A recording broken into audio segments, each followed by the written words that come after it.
இந்தாங்க பெரிய லாயர் ஸ்டேஷன்ல இருந்து குமரன் சார் கொடுத்தாருன்னு சொல்லுங்க. எங்க கொடி ஊரல பறக்குத்தி பறந்துட்ட பட்டாசு வெட்டி ரெட் கார்பெட் என்ட்ரி கொடுக்க கண்ட்ரி மேனுக்கு கட்டுன கண்ணிக ரெட் கார்பெட் என்ட்ரி கொடுக்க கண்ட்ரி மேனுக்கு கட்டுன. பழனி தண்டாயுதபாணி சாமி திருக்கோயிலுக்கு சொந்தமான 1.41 ஏக்கர் நிலத்தை தனியார் இருவர் பதிவு செய்யப்பட்டது தொடர்பாக கடந்த சில நாட்களாக ஊடகங்களில் செய்திகள் வந்து கொண்டிருக்கின்றன. இது குறித்து மாண்புமிகு அமைச்சர் பெருமக்கள் இருவர் ஒன்றுக்கு ஒன்று முரண்பட்ட கருத்துக்களை எல்லாம் முன்னுக்கும் பின்னாக ஊடகங்களில் தெரிவித்ததையெல்லாம் நான் பார்த்திருக்கிறோம். இந்த நிலத்தை பொறுத்தவரை இது கோயிலுக்கு சொந்தமானது என்பதில் எந்த மாற்று கருத்தும் கிடையாது. கோயில் நிலத்தை பதிவு செய்யக்கூடாது என்று சார் பதிவாளர் அலுவலகத்திற்கு கோயில் நிர்வாக தரப்பில் கடிதம் ஏற்கனவே கொடுக்கப்பட்டிருக்கிறது. கடந்த திராவிட முன்னேற்ற கழகத்தினுடைய ஆட்சியில் இந்த இடம் தனியார் வசம் இருந்ததை திராவிட மாடல் ஆட்சி கைப்பற்றி கோயில் நிர்வாகத்திடம் ஒப்படைத்து இவை இலவசமான கார் பார்க்கிங் பயன்படுத்தக்கூடிய இடமாக இவை மக்களின் பயன்பாட்டிற்கு இருந்தது. கோயில் கட்டுப்பாட்டில் இருந்த கார் பார்க்கிங் செய்து கொண்டிருந்த நிலத்தை திடீரென தனியார் இருவர் பெயரில் பதிவு செய்யப்பட்டிருப்பது மிகப்பெரிய சந்தேகத்தை ஏற்படுத்துகிறது. இதற்கு பின்னால் ஒரு சதி இருக்கிறது. இந்த பரிவர்த்தனை பார்க்கிற பொழுது பினாமி டிரான்சாக்ஷன் ஏற்பட்டிருக்கிறது என்ற சந்தேகம் பொதுமக்களுக்கு இருக்கிறது. இந்த புள்ளியில் அரசு இதுவரை விளக்கவில்லை. ஒரு அமைச்சர் என்ன சொல்லுகிறார், மாண்புமிகு இந்து சமய அறநிலையத்துறை அமைச்சர் என்ன சொல்லுகிறார், அறியாமையின் காரணமாக அதிகாரிகள் இவற்றை பதிவு செய்திருக்கிறார்கள் என்று சொல்லுகிறார். விசாரணை தொடங்குவதற்கு முன்பு துறையின் அமைச்சர் அறியாமையின் காரணமாக செய்துவிட்டார் என்று அவரே முன்வந்து சொல்லுவது என்பது குற்றவாளியை மறைப்பதற்கு அமைச்சர் துணை போகிறார் என்பது இதன் மூலம் தெள்ளத் தெளிவாக தெரிகிறது. நாங்கள் விசாரிக்கிறோம், விசாரணையில் வரக்கூடிய விஷயங்களை நாங்கள் தெரிவிக்கிறோம் என்பது சொல்லுவதுதான் அமைச்சரினுடைய கடமை.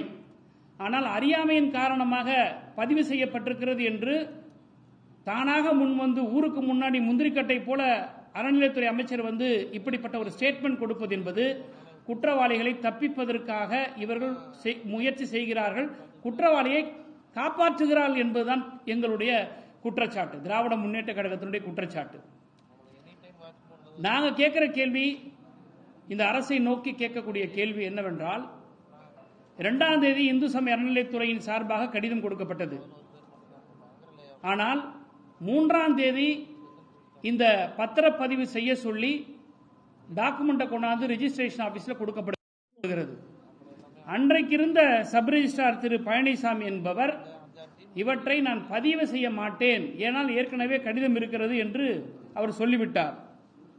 பிறகு 3ஆம் தேதி இருக்கக்கூடிய பாலசுந்தரம் என்கின்ற ஒரு பதிவாளர் அன்றைக்கு வந்து பணியமர்த்தப்படுகிறார். அவர் இந்த டாக்குமெண்ட்டை ரிசீவ் பண்ணிட்டு நான் வந்து ரெஜிஸ்டர் பண்ண மாட்டேன் என்று சொல்லிட்டு அவர் லீவ்ல போறார். பிறகு 4-5 சனி ஞாயிறு, திங்கட்கிழமை 6ஆம் தேதி, இந்த சீக்வன்ஸை பார்க்கணும். நம்ம 2ஆம் தேதி கடிதம் கொடுக்குறாங்க, 3ஆம் தேதி ஒரு ரெஜிஸ்ட்ரார்கிட்ட வந்து சப்மிட் பண்றாங்க. அந்த ரெஜிஸ்ட்ரார் மறுக்கிறாரு, அவர் விடுமுறையில் போறாரு. 4-5 சனி ஞாயிறு விடுமுறை. 6ஆம் தேதி அன்னைக்கு பழனி சப் ரிஜிஸ்ட்ரார் ஆபீஸ்ல இருக்கக்கூடிய சார் பதிவாளர் அலுவலகத்திற்கு லீவ் போட்டு போயிட்டாங்க. அப்ப இன்சார்ஜ் யாரை கூட்டிட்டு வராங்கன்னா, பழனிக்கு பக்கத்தில் சத்திரப்பட்டின்னு 10 கிலோமீட்டர் இருக்கு, அங்க இருக்கிற ஒரு சப் ரிஜிஸ்ட்ராரை இன்சார்ஜ் கொடுத்துருக்கணும். அப்படி இல்லைன்னா கீரனூர் ஒரு சப் ரிஜிஸ்ட்ரேஷன் ஆபீஸ் இருக்கு, அங்க அவங்க கிட்ட இன்சார்ஜ் கொடுத்துருக்கணும். 60-70 கிலோமீட்டர் தள்ளி இருக்க கொடைக்கானல் சப் ரிஜிஸ்ட்ரார் ஆபீஸ்க்கு கொடுக்கப்பட்டிருக்குன்னா ஆளை பிக்ஸ் பண்றாங்க இந்த கவர்மெண்ட். அதுவும் கொடைக்கானல் இருக்கக்கூடிய சப் ரிஜிஸ்ட்ரார் பத்திரங்களை பதிவு செய்யக்கூடிய சப் ரிஜிஸ்ட்ரார் அல்ல, டிஆர் சிட் ஃபண்ட்.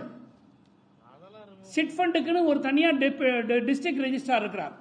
அவரை அழைச்சிட்டு வந்து இங்க ஒரு நாள் இவங்க வந்து இன்சார்ஜ் கொடுக்குறாங்க. இன்னொரு வேடிக்கை என்னன்னா, மாண்புமிகு பத்திரப்பதிவுத்துறை அமைச்சர் என்ன சொல்றாரு, கோர்ட்டோட ஆர்டர்ல டாக்குமெண்ட் எல்லாம் சரியா இருந்ததுன்னா பதிவு செய்யலான்னு இருந்ததுனால அவங்க பதிவு செஞ்சிட்டாங்கன்னு சொல்றார். இந்து சமய அறநிலையத்துறை அமைச்சர் சொல்றது அறியாமையின் காரணமாக செஞ்சிட்டாங்கன்னு சொல்றார். பத்திரப்பதிவுத்துறை அமைச்சர் என்ன சொல்றாரு, document if it is in order can register court சொல்லுதுன்னு சொல்றாங்க.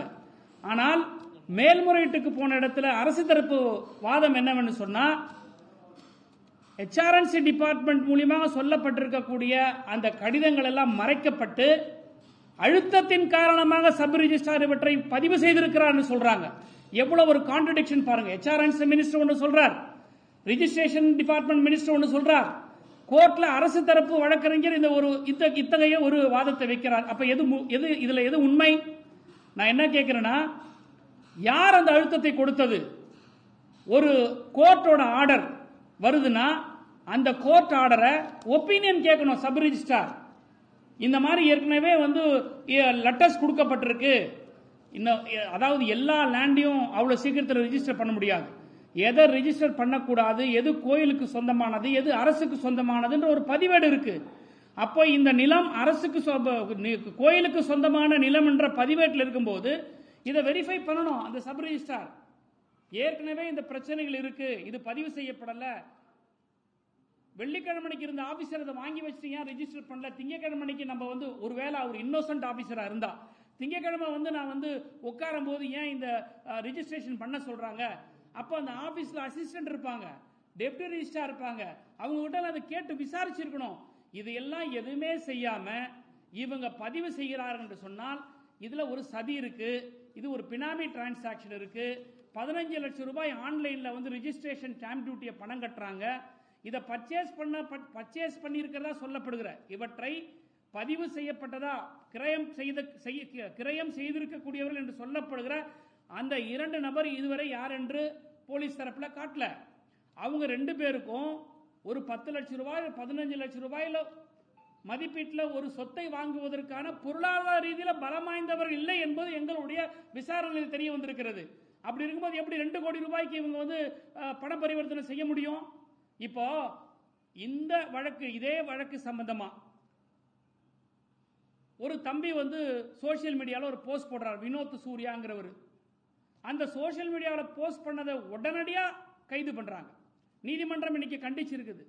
எதுக்கு நீங்க சோசியல் மீடியாவில் டிஃபமேஷன் செக்ஷன்ஸ் போடுறதை விட்டா நீங்க ஏன் பயங்கரவாத கலவரம் மேற்கொள்ற இந்த செக்ஷன்ஸ் எல்லாம் நீங்க போடுறீங்கன்னு கோர்ட் கேட்குது. அப்ப இதுல இருந்து ஃப்ரஸ்ட்ரேஷன், அமைச்சர்கள் இருக்கக்கூடிய பதற்றம், இந்த அரசாங்கத்தில் இருக்கக்கூடிய பதற்றம், இந்த பிரச்சனையில எங்க நாங்க மாட்டிக்க போறோம்னு சொல்லிட்டு யார் பேசினாலும் உடனே வாயை அடைக்கிறதுக்காக இந்த வழக்கு போடுறது, கைது பண்றாங்க. இவ்வளவு முனைப்பு காட்டுகிற தூய்மை ஆட்சி ஏன் டோல் நம்பர்லாம் கொடுத்து கேபினட் மீட்டிங்ல யார் தப்பு செஞ்சாலும் நடவடிக்கைன்னு சொல்லக்கூடிய டூப் சீஃப் மினிஸ்டர், நான் டூப் சீஃப் மினிஸ்டர் சொல்லுவேன், ரியல் சீஃப் மினிஸ்டர் இருந்தாருன்னா அவருக்கு எல்லாமே தெரியும். டூப் சீஃப் மினிஸ்டர் இந்த நம்பர்கள்லாம் கொடுக்கக்கூடிய இந்த டூப் சீஃப் மினிஸ்டர் ராத்திரில பாஞ்சு சமூக வலைதளங்கள்ல போஸ்டிங் போட்டவங்களாம் கைது பண்ணக்கூடிய இந்த அரசாங்கம் ஏன் இந்த சப் ரிஜிஸ்ட்ராரை கைது செய்யல?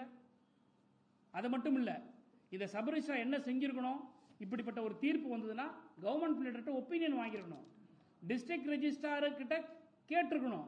ஏன் டிஸ்ட்ரிக்ட் ரெஜிஸ்ட்ராரை இன்னும் இவங்க அக்யூஸ்டா ஃபிக்ஸ் பண்ணல? இதுக்கு முன்னாடி இருந்த சப் ரிஜிஸ்ட்ரார் ஏன் லீவ்ல போனாரு? அவரை ஏன் இன்னும் இவங்க ஃபிக்ஸ் பண்ணல?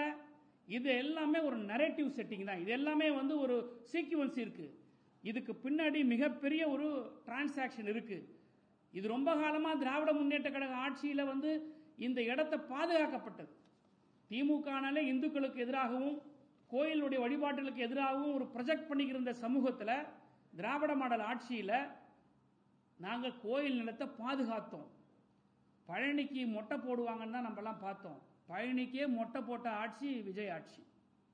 இன்னைக்கு நாட்டு மக்களுடைய முகத்தில் இன்னைக்கு விபூதி அடிச்சிருக்கிறாங்க.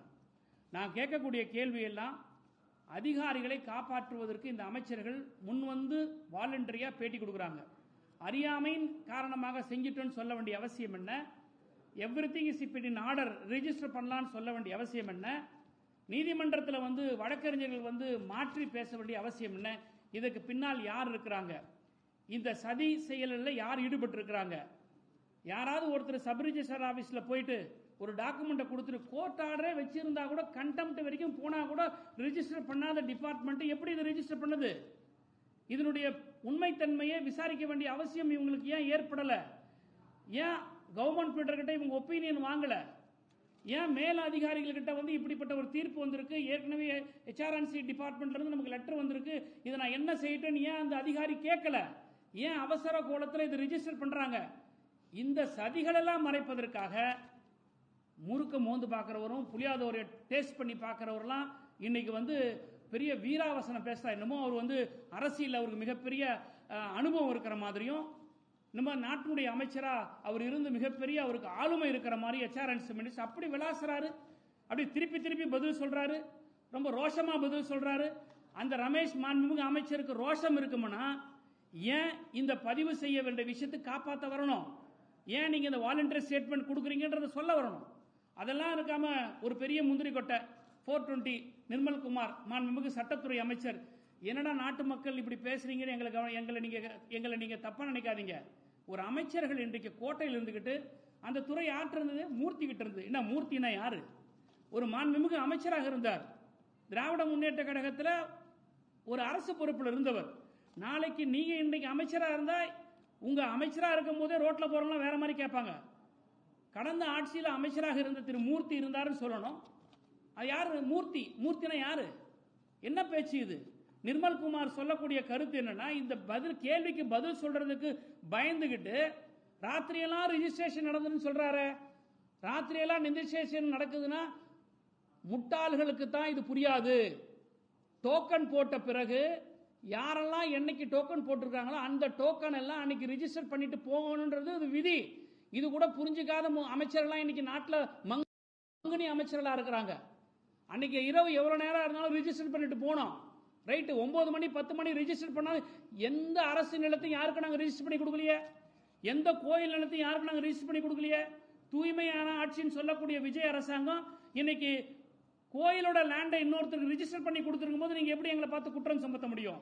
அதனால இந்த அமைச்சர்கள் எல்லாம் இந்த அமைச்சர்கள் செய்யக்கூடிய விஷயங்களை எல்லாம் மக்கள் முன்னாடி வந்து உண்மையை பேசணுமே தவிர தேவையில்லாத அரசியல் சர்ச்சைகளை உருவாக்கி பிரச்சனைகளை திசை திருப்புவதற்காக மட்டுமே இந்த பிரஸ் மீட் நடந்திருக்கிறதே தவிர இவங்க யாரும் உண்மைக்கு நாட்டு மக்களுக்கு உண்மையை கொண்டு வந்து கொடுக்கவே இல்லை. இன்னைக்கு சிபிசிஐடி விசாரிச்சுக்கிட்டு இருக்கு பழனியில. இந்த சிபிசிஐடி என்ன விசாரிக்க முடியும்? இதே காவல்துறை தான். எனவே இதனுடைய போக்கை நாங்கள் கொஞ்ச காலத்துக்கு கவனிப்போம், வாட்ச் பண்ணுவோம், மானிட்டர் பண்ணுவோம். இதுல விசாரணை சரியாக நடைபெறவில்லை என்று சொன்னால் திராவிட முன்னேற்ற கழகம் இது குறித்து நீதிமன்றத்துக்கு செல்வதற்கு தயங்காது. எனவே அமைச்சர் பெருமக்கள் எல்லாம் வாயடக்கம் தேவை. நாகரிகமாக பத்திரிகையாளர் முன்பு சந்திக்க வேண்டும், இருக்கின்ற பிரச்சனைகளை எடுத்து சொல்ல வேண்டும், மக்களுக்கு விளக்கத்தை கொடுக்க வேண்டும். எது செய்தாலும் திராவிட முன்னேற்ற கழகம் என்று எங்கள் மீது அவதூறை பரப்புவீர்களானால் நீங்கள் நாற்றம் அடிப்பீர்கள் என்பது மக்கள் நிச்சயமாக உங்கள் மீது குற்றம் சுமத்துவாங்க. ஆட்டை காணும்னு சொல்லி கம்ப்ளைண்ட் கொடுக்குறோம். அந்த கம்ப்ளைண்ட் கொடுத்த பிறகு ஆடு வந்துருச்சுன்னு சொல்லிட்டு திருடனை விட்டுற கதையாக தான் அந்த மாதிரி இருக்கு. இவங்க என்ன பண்றாங்க? ஜஸ்ட் லைக் தட் லேண்ட் வந்து நாங்கள் மீட்டோம், நீங்களா மீட்டீங்க? Court order மீட்டுச்சு. இந்த அப்பீல் ஏன் நீங்க டிலேவா போனீங்க? இன்னும் சொல்ல போனா HRNC அப்பீல் போகுது, ரிஜிஸ்ட்ரேஷன் டிபார்ட்மெண்ட் அப்பீல் போல. HRNC அதுல பார்ட்டியே இல்ல, ரிஜிஸ்ட்ரேஷன் டிபார்ட்மெண்ட் தான் ஃபர்ஸ்ட் அப்பீல் போயிருக்கணும். என்ன இவங்க சொன்ன இந்த உத்தரவு இது தப்பு, நான் இதை இம்ப்ளிமெண்ட் பண்ண முடியாதுன்னு சொல்லி ரிஜிஸ்ட்ரேஷன் டிபார்ட்மெண்ட் அப்பீல் போனோம். ஆனா HRNC போகுது. இதுல இருந்து எல்லாமே ஒரு முரண்பாடு இருக்கு, இது முறைகேடு இருக்கு. இதற்கு பின்னால் மிகப்பெரிய ஒரு சதி இருக்கு. 10 லட்சம் 15 லட்சம் பெருமான உள்ள சொத்தை வாங்குவதற்கு கூட பொருளாதார ரீதியில் பலமற்றவர்கள் என்று சொல்லப்படுகிற, நாங்கள் விசாரித்தவரை எங்களுக்கு அறியப்படுகிற அந்த இருவர் இன்றைக்கு 2 கோடி ரூபாய்க்கு இந்த சொத்தை வாங்கி இருக்கிறார்கள் சொன்னால் அந்த 2 கோடி ரூபாய் பணம் யாருடைய பணம்? யார் இது பின்னால் இருக்கிறது? ஏன் அமைச்சர்கள் முன்வந்து இவர்களை காப்பாற்ற வேண்டும்? இங்க இருக்கக்கூடிய ஈடு இப்ப எங்க போயிருக்கு? இன்னைக்கு எஃப்ஐஆர்ல இவங்களை 4 பேரே காட்டியிருக்கிறாங்க, இதுவரைக்கும் ஏன் கைது பண்ணல? இரவுகளை சமூக வலைதளத்தில் பணியாற்றக்கூடியவங்க எல்லாம் வந்து கைது கூடிய அரசாங்கம் இந்த குற்றவாளி ஏன் கைது பண்ணல? இந்த விஜய் அரசாங்கத்தை பொறுத்த வரைக்கும் சமூக வலைதளங்கள்ல இவங்க வந்து ஆக்டிவா இருக்காங்க தவிர சமுதாய பணியில இவங்க மயங்கி இருக்கிறாங்க. தயவு செய்து அந்த மயக்கத்திலிருந்து வெளியே வாங்க, நாட்டு மக்களுக்கு பணியாற்றுங்கன்னு மாண்புமிகு அமைச்சர் பெருமக்களையும் இந்த அரசையும் நான் கேட்டுக்கிறேன். திரு விஜய் அவர்கள் வெறும் கோட்டு சூட்டு போட்டுட்டு வந்து நான் வந்து தமிழ்நாட்டில் லஞ்சத்தை ஒழிச்சிட்டேன், 50 நாள்ல நான் வந்து வானத்தை வில்ல ஆக்கிட்டேன், வைகுண்டத்தை காட்டிட்டேன்ற சினிமா டைலாக்லாம் தேவையில்லை. உங்க முதுகு பின்னாடியே மிகப்பெரிய அளவில் புறையோடி ஊழல் இருக்கிறது. உங்க கட்சிக்காரங்க ஊழலாம் ஒரு பக்கம் விடுங்க, அரசுக்குள்ள இப்படிப்பட்ட ஊழல் இருக்கு. ஏன் முதலமைச்சர் வாய் திறக்கல? அங்க கன்னியாகுமரி நாகர்கோவில்ல ஒரு பெரிய ஒரு சம்பவம் நடந்திருக்கு, சிறைச்சாலையில் இறந்திருக்கிறாங்க. அது சம்பந்தமா முதலமைச்சர் வாய் திறக்கல. தமிழ்நாட்டினுடைய கடந்த முதலமைச்சர் திமுக ஆட்சியில் ஏதாவது நடந்தா உடனே ஓடி வந்துருவார் ஸ்டேஜ் போட்டு பேசுறதுக்கு, சிஎம் சார்னு. இப்ப whereabouts CM is not known. எங்க இருக்கிறார் முதலமைச்சர்? தேட வேண்டும். இதுதான் நாங்க தமிழ்நாட்டு மக்கள் மத்தியில் இருக்கக்கூடிய மிகப்பெரிய கேள்வி. நீங்க சொல்ற அந்த 2 பேர் நாங்க பணம் இல்லாதவர்கள் கண்டுபிடிச்சு சொன்னீங்க. இதுவரைக்கும் நீதிமன்றத்துக்கு முன்னாடியோ அல்லது அரசோ இல்ல காவல்துறையோ யாரும் இதுவரை அவர் பின்புலங்களை வெளிப்படுத்தல. நீங்க அதை கண்டுபிடிச்சீங்கன்னா நீங்க யாரும் சொல்ல முடியுமா? இல்ல, அதான் உங்களுக்கு டாக்குமெண்ட் இருக்கு. நாங்க விசாரிச்ச வரைக்கும் சார் நாங்க பேரா இருக்குன்ற ஆளை போய் பிடிச்சு கொண்டாந்து கூட முடியும். நாங்க சொல்லக்கூடிய பேர்ல சேதுபதியும் இன்னொருத்தர் வெள்ளத்துறை, இவங்க 2 பேர் இருக்கிறாங்கன்னு சொல்றோம். அவங்க 2 பேரும் சேதுபதிங்கிறவர் அந்த கொடைக்கானல் பழனி பகுதியை சேர்ந்தவர், வெள்ளத்துறைங்கிறவர் உடுமலைப்பேட்டை பகுதியை சேர்ந்தவர். அவங்களுக்கு இந்த கெப்பாசிட்டி இல்லைன்றது எங்களுக்கு விசாரணையில் தெரியுது. இந்த சேதுபதி லிட்டிகேஷன் ப்ராப்பர்ட்டியை ஹேண்டில் பண்றவர் தான் எங்களுக்கு தெரிய வந்திருக்குது. டாக்குமெண்ட் சப் ரிஜிஸ்டர் ஆபீஸ்ல இருக்கல, போட்டோ ஒட்டி இருப்பாங்களே, ஏன் போட்டோ இதுவரையும் வெளியிடல? 2 பேரும் பர்ச்சேசர், நீங்களும் நானும் போய் ப்ராப்பர்ட்டி வாங்கணுமா, ஏன் போட்டோ ஓட்டணும், உங்க போட்டோ ஓட்டணும், சாட்சி கையெழுத்து போட்டோ ஓட்டணும். அந்த போட்டோ இப்ப அவைலபிளா இருக்கா இல்லையா? On the table of the sub register, அரசினுடைய கோப்புல இருக்குல்ல, ஏன் அதை வெளியிடல இன்னும்? அப்ப இந்த ஆட்சி, இந்த அதிகாரம், இந்த அமைச்சர் மறைக்கிறாங்க இந்த குற்றவாளிகளை. அதுதான் நான் சொல்றேன். அதுதான் தெரியலையே யாருடைய பினாமி. அந்த பினாமி யாரு? ஆளுந்தரப்பு சேர்ந்தவங்க இருக்கிறதுனால தான் அமைச்சர் முன் குற்றவாளிகளை காப்பாத்துறாரு. அறியாமைனால செஞ்ச வார்த்தை சொல்லலாமா முதல்ல ஒரு அமைச்சர்? இது தவறல்லவா? அப்ப அறியாமை செஞ்சிருந்த போது you are preventing them, you are protecting them தான் தெரியுது. அப்ப பினாமி யார் இருப்பா? ஆளுங்கட்சி இருக்கு. அப்போ ஆளுங்கட்சி இருக்கிறதுனால நீங்க காப்பாத்துறீங்க. நீதிமன்றத்துக்கு போவோம், விசாரணை பார்ப்போம் சொல்றீங்க. அமைச்சரே முன் சொல்றது நீங்களே குற்றம் சாட்டுறீங்க, அவர் காப்பாற்ற முயற்சிறாரு. இப்படி ஒரு முயற்சி இருக்கும்போது நீங்க நீதிமன்றத்துக்கு இல்ல சார், நம்ம ஒரு சிபிசிஐடி நார்மல் போலீஸ் ஸ்டேஷன், நீங்க பழனி அடிவாரத்தில் போலீஸ் ஸ்டேஷன் விசாரணையிலிருந்து எடுத்து இன்னொரு சேஞ்ச் ஆஃப் இன்வெஸ்டிகேஷன் கொடுத்துருக்காங்க. நாங்கள் அரசாங்கத்தில் இருந்தவங்க இருக்கிற விஷயங்கள் எங்களுக்கு உணர்ந்து பேசுறதுனால தான். தாவேக்கா மாதிரி அறவேக்காடா நாங்கள் பேச மாட்டோம். உணர்ந்து பேசுறதுனால தான் we are giving a breathing time. அந்த சிபிசிஐடி எந்த கோணத்தில் போய் இப்போ நான் இந்த கொஸ்டின்ஸை வச்சிருக்கேன். லீவில் போனவரை ஏன் நீங்க ஃபிக்ஸ் பண்ணலையா? அந்த டிஸ்ட்ரிக்ட் ரிஜிஸ்ட்ரார் ஏன் ஃபிக்ஸ் பண்ணல? நீங்க ஒரு சப் ரிஜிஸ்ட்ராருக்கு இப்படிப்பட்ட ஒரு ஆர்டர் அவர் யார்கிட்ட கேட்கணும்? டிஸ்ட்ரிக்ட் ரிஜிஸ்ட்ரார்ட்ட கேட்கணும். டிஆர் சிட் ஃபண்டை கொண்டாந்து ஏன் நீங்க ரெகுலர் ரெஜிஸ்ட்ரேஷன் சப் ரிஜிஸ்ட்ரார் ஆபீஸ்ல போடணும்? டிஆர் சிட் ஃபண்டுடைய அவங்களுடைய நாமன் கல்ச்சர் இஸ் டிஃபரெண்ட். சிட் ஃபண்டுகளை பதிவு பண்றது, சிட் ஃபண்ட் நிறுவனங்கள் இருக்கக்கூடிய விஷயங்களை பார்க்கறதுக்கான ரெஜிஸ்ட்ராரை ஏன் நீங்க கொண்டு இன்சார்ஜ் இங்க போடுறீங்க? சத்திரப்பட்டி கீழே இருக்கு, பக்கத்திலே இருக்க 10 கிலோமீட்டர்ல அந்த ரிஜிஸ்ட்ரார்ல ஒரு இன்சார்ஜ் வரணும். சார், ஒரு ஜுடிஷியல் மேஜிஸ்ட்ரேட் 1ஆம் number judicial magistrate casual leave இன்னைக்கு போட்டாங்கன்னா பக்கத்து கோர்ட் எந்த ஜுடிஷியல் மேஜிஸ்ட்ரேட் இருக்காரோ அவர் தான் சார் இன்சார்ஜ், அவர் தான் சார் ரிமாண்ட் பண்ணுவாரு. அதுக்காக சென்னையில் ஜுடிஷியல் மேஜிஸ்ட்ரேட் இன்னைக்கு லீவ்ல இருக்கிறாருன்னா நீங்க போய் கன்னியாகுமரியில் இருக்கிற ஜுடிஷியல் மேஜிஸ்ட்ரேட் கிட்ட இன்சார்ஜ் கொடுப்பீங்களா? அப்படிதான் பண்ணிருக்கு. அப்ப என்னன்னா இந்த சப் ரிஜிஸ்ட்ரார் ஆபீசர் யாருமே இந்த குற்ற செயலுக்கு, சதி செயலுக்கு ஒத்து போல. லீவ் போட்டு போன ஆபீசர் ஒத்து போகல. அப்போ செட் பண்ணி கொண்டாடுறாங்க, இந்த மணிகண்டனை செட் பண்ணி கொண்டாடுறாங்க. சோ வெஸ்டட் இன்ட்ரெஸ்ட் இருக்கு. யார் இதை செய்ய முடியும்னு அவங்களுக்கு தெரியுது, இவர்கிட்ட கொடுத்தா இதை செய்வாருன்னு தெரியுது. அப்ப இதெல்லாம் பிக்ஸ் பண்ணி இந்த ஒரு பெரிய ஒரு ஸ்கேம் நடந்தது. இதுதான் எங்களுடைய குற்றச்சாட்டு. விஜய்க்கே தெரிஞ்சிருக்குங்க. விஜய்க்கே தெரிஞ்சதுனாலதான் இவங்க 2 பேரை விட்டு நீ முன்னேறி போய் நீங்க ஏதாவது பேசுங்க, முட்டு கொடுங்கன்னு கொடுக்குறாரு. விஜய்க்கு தெரியலன்னா விஜய் சொல்லட்டமே, மாண்புமிகு முதலமைச்சர் விஜய் சொல்லட்டமே. விஜய்க்கு தெரியுது, அவருக்கு தெரிஞ்ச அந்த அமைச்சர்கள் இந்த ஆட்சியை காப்ப. ஏன்னா இப்பதான் ஒரு டோல் ஃப்ரீ நம்பர் ஒன்று கொடுத்தாருல, இன்னமும் நாட்டில் புதுசா இவர் தான் வானத்திலிருந்து குதிச்சு director of vigilance anti corruption என்னைக்கு தோன்றல, இப்பதான் அவர் கண்டுபிடிச்சிருக்கிறாரு. அந்த ஒரு டிபார்ட்மெண்ட் இப்பதான் உருவாக்கிறார் முதலமைச்சராகி. எங்க செக்ரட்டரியேட்டுக்கே போகாதீங்க இவங்கெல்லாம். சாதாரண காமன் பப்ளிக் செக்ரட்டரியேட்டுக்கு போனாங்களா எல்லா இடத்துலயும் ஒட்டி இருக்கும், லஞ்சம் வாங்குவது குற்றம், லஞ்சம் கொடுப்பது குற்றம், யாராவது லஞ்சம் கேட்டா இந்த நம்பரை புகார் தெரிவிங்கன்னு கொடுத்துருக்க சார். இதெல்லாம் இதான் சார் புதுசா ஒரு சீஃப் மினிஸ்டர் என்னமோ புடலங்கா கதையெல்லாம் விட்டுட்டு இருக்கிறாங்க.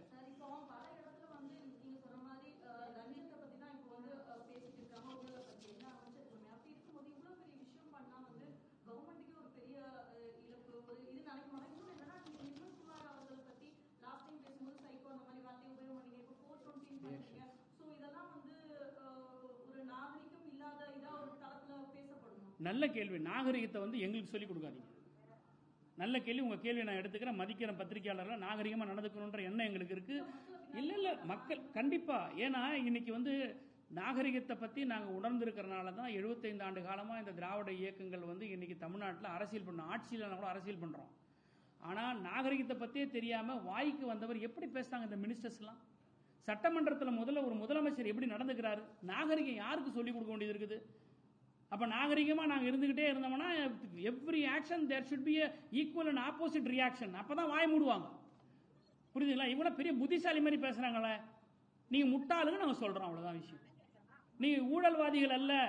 நாங்க வந்து ஊழலை ஒழிக்க வந்து அவதார புருஷன் விஜய் சொல்றாரு, முழு பூசணிக்கா சோத்துல மறைக்காத பழனியில மொட்டை போட போனவங்களுக்கெல்லாம் நீ பழனிக்கே மொட்டை போட்ட விஜய் சொல்றான், அவ்வளவுதான் விஷயம்.